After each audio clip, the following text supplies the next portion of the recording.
this whole Mossack Fonseca thing I find fascinating. This history is going to look back on this moment, this little moment in time, the last few days, as perhaps one of the major turning points in the history, the political history of the world. This is the Panama Papers this is rocking the world right now. There's very, very little coverage of it in the American networks because it's not, it doesn't bleed in the United States, or at least so far. We don't, we haven't had any big American names released. But, it's the hot one right now. If you go to The Guardian, the British newspaper, which publishes a great U.S. edition. It's theguardian.com. The top headline right now is about how David Cameron's father avoided paying taxes in Britain. So here's what Mossack Fonseca is. They are the fourth largest company in an industry of companies that set up shell corporations in the Bahamas, the U.S. Virgin Islands, or other tax hideaways around the world, places that do not share tax information with other governments, so that wealthy people could stash their money and not have to pay taxes on it. And presumably corporations as well.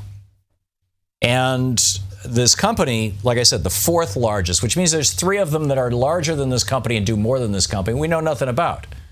And apparently somebody inside the company pulled an Ed Snowden.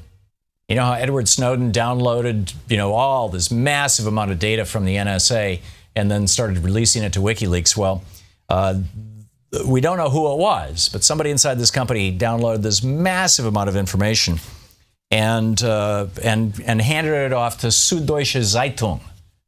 Now, I used to live in Germany. I used to read, to the extent that I could read German. This is how I practiced my German. I lived in northern Bavaria. I lived in the Frankenwald. And Süddeutsche Zeitung was the principal newspaper around.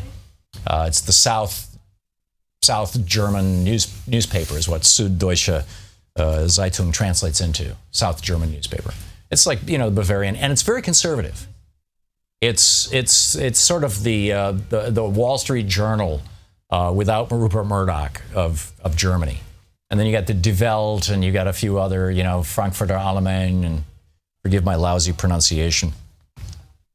So anyhow, they then started sorting through these stories and figuring out what's going on and printing them out. And here's the top one that's at The Guardian. David Cameron. Now he's the Prime Minister of Britain right now. And I'm waiting for shoes to drop like this over here on the U.S. side.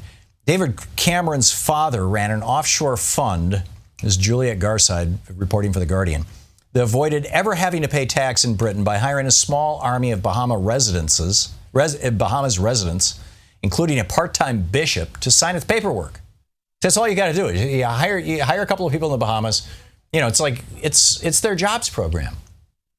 Ian Cameron, this is David Cameron's father. He was a director of a company called Blairmore Holdings. They started it back in the 1980s. It's named after the family's ancestral home in Aberdeenshire, which managed tens of millions of pounds on behalf of wealthy families. And The Guardian has confirmed that in 30 years, Blairmore has never paid a penny of tax in the UK on its profits. So they went to Tony Blair, to his spokesperson, and said, what's the deal? Is there still family money invested in the fund? And his spokeswoman said, this is a private matter. Right. This is getting spooky. To watch more clips from our programs, hit the Watch More Videos button over here. And please be sure to hit the handy-dandy subscribe button so you'll always be up to date. Tag, you're it.